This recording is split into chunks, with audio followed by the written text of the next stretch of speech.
Hello and welcome to this new video. Today we are going to learn how to give a command or order or even request something in Arabic. So let's get started.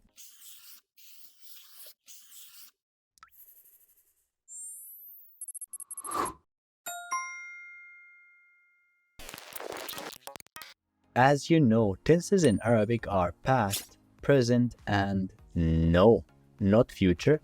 It's imperative. We are using imperative to give a command or an order to someone in Arabic. It can also be used to make a request or give an advice. For example, we can talk about a very simple verb like يدرس, which means study. He studies. The past tense of it will be درس, and the imperative will be أدرس. Udrus only that verb means I order you to study or I request you to study. We are doing the same in the verb yaknus. Yaknus, it means to sweep. He is sweeping or he sweeps. The past tense will be kanasa and the imperative will be uknus. Only that verb means I order you or I request you to sweep. One more verb, if you are talking about yaghsil, which means he washes. The past tense will be غسل and the imperative will be اغسل. I know that this one is a little bit different. In the first two examples we used dhamma on alif, but in this one we used kasra, and I'll tell you why in a moment. The easiest way to get a verb in imperative in Arabic is to get it from the present tense. So if we have a verb like يشرب in the present tense, the rule is saying that we have to cut that prefix of the present tense, which is ya. We need to take that out. And we need to add alif and kasra instead of it. So يشرب, it will be ishrab. But before we decide to put kasra, we need to have a look at the third letter. If there was dhamma on it, then this alif should have dhamma instead of kasra.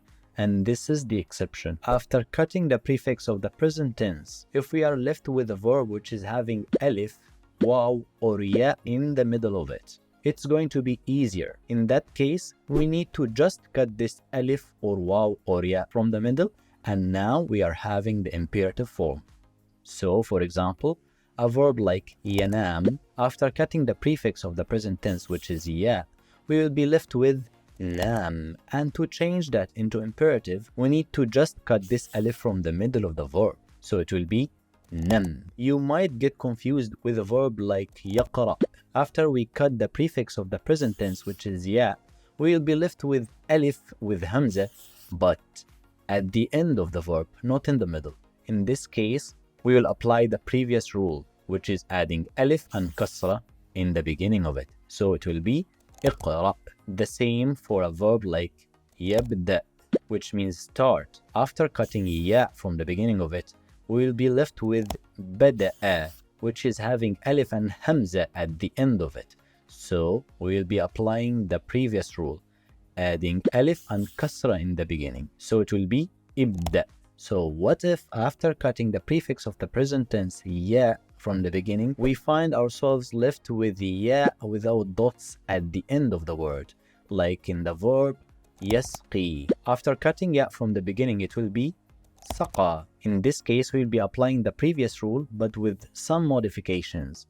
We will just add alif and kasra in the beginning, and we'll cut this ya without dots and add kasra instead. So it will be isqi. If you found that after cutting the prefix of the present tense from the beginning of the verb, you are left with a verb out of more than 3 letters, so the imperative mostly will be the same as the past tense. Tashkil only will be changed, like the verb yushahid. After cutting the prefix, it will be shahada. This verb is out of more than 3 letters. In this case, the imperative will be the same as the past tense, only tashkil will be different. In the past, it is shahada. In the imperative will be shahid. There is a very simple disclaimer here. This is not everything about imperative. I just try to bring you the commonly used verbs in the daily life, as I like to keep things as simple as possible. But if you are a Quran scholar or some sort of linguist, this video is totally not for you. You can check online for the full rules of imperative in details. This is all what I got for you today. If you learned something new, Please do not forget to like, subscribe, and share. Thank you, and see you next time. مع السلامة.